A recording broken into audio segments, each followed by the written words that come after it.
let me ask you about the key factors driving the increase of tensions between Israel and Hezbollah, and how do you think this impacts Lebanon's general stability?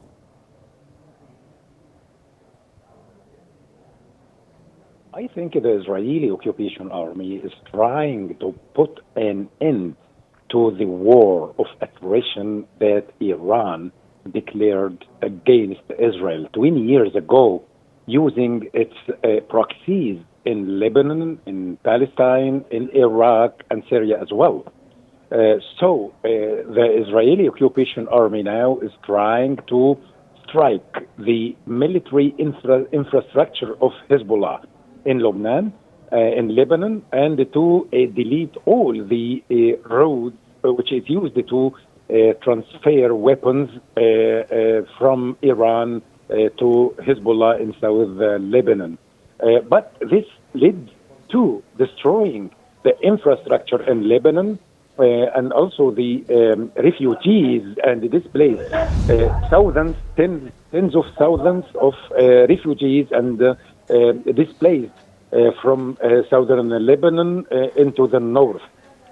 So I think the stability of Lebanon and the whole Middle East area will be affected by the Israeli occupation army process in Lebanon. We can get back to the idea of like the stability of Lebanon and the political dynamics generally, but you spoke about the idea that Israel is attempting to, cut off the war of attrition that's happening towards it. But is this something that is actually feasible? Because despite, pummeling the Lebanese, South Lebanon, Hezbollah has still managed to send out drones into the heart of Israel. Yes, I agree with you completely, because it is impossible to delete completely or to eliminate a resistance group like Hezbollah, because of the military doctrine and the ideology from the beginning. You can easily strike Hezbollah as a military structure, but it will be impossible to eliminate Hezbollah as an ideology or idea or a doctrine of how to resist the occupation army. So till now, and after the strikes, many strikes from Israel against Hezbollah, he can resist, and he is remain satisfying and also struggling against the Israeli occupying army. So I don't think that Israel could eliminate Hezbollah, and in the future, and evidence of that till now, Israel didn't succeed to restore the Israeli displaced from the settlements of the northern Israel, like Al-Jalil, Al-A'la, and Al-Jalil Al-Gharbi. So they still suffering from displaced more than 100,000 of the Israelis still displaced from northern Israel to Eilat and Tel Aviv.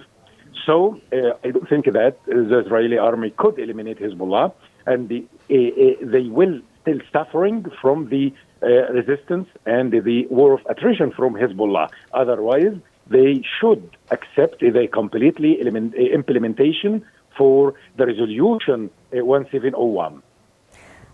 Let's go back to the idea that you spoke about earlier, where it has affected the stability in general of Lebanon. Now that Israel has actually weakened Hezbollah relatively, do you think that this could affect the political dynamics within Lebanon? We can say that to some extent the Israelis might succeed to do that, but at the end, I think Lebanon is immune against the foreign interference, political interference, especially if you try to play with the ethnic ties and the ethnic structure in Lebanon, because under this aggression, Israeli aggressions, the Lebanese still on good terms together, and they still immune against the ethnical influence. So I think the Israeli strikes weakened Hezbollah, but still the Lebanese structure. In the beginning, you will be electing the president of Lebanon, a new president of Lebanon, which reflects the patriotism in Lebanon. Sir, Could you tell us a bit about the long-term strategies that you believe Lebanon should pursue to achieve sustainable peace and security in the face of the Israeli aggression, and what can the international community do to sort of help out and calm things down in this part of the region? First of all, we should restore the state of Lebanon, the sovereignty of Lebanon, and this comes from stopping or putting an end to the foreign interference in Lebanon, either from Iran or from Israel or any other international actor. So we can say that the beginning, we can begin from the complete implementation of the International Resolution 1701. And we should not accept any suggestions from Israel or from the Americans to make some sort of redesigning the resolution or reformatting the resolution 1701. So I think restoring the sovereignty of Lebanon and the withdrawal of the Israeli army is a good beginning for restoring Lebanon, and it will be a long-term strategy in order to maintain stability and peace in the Middle East as a whole and in Lebanon in particular.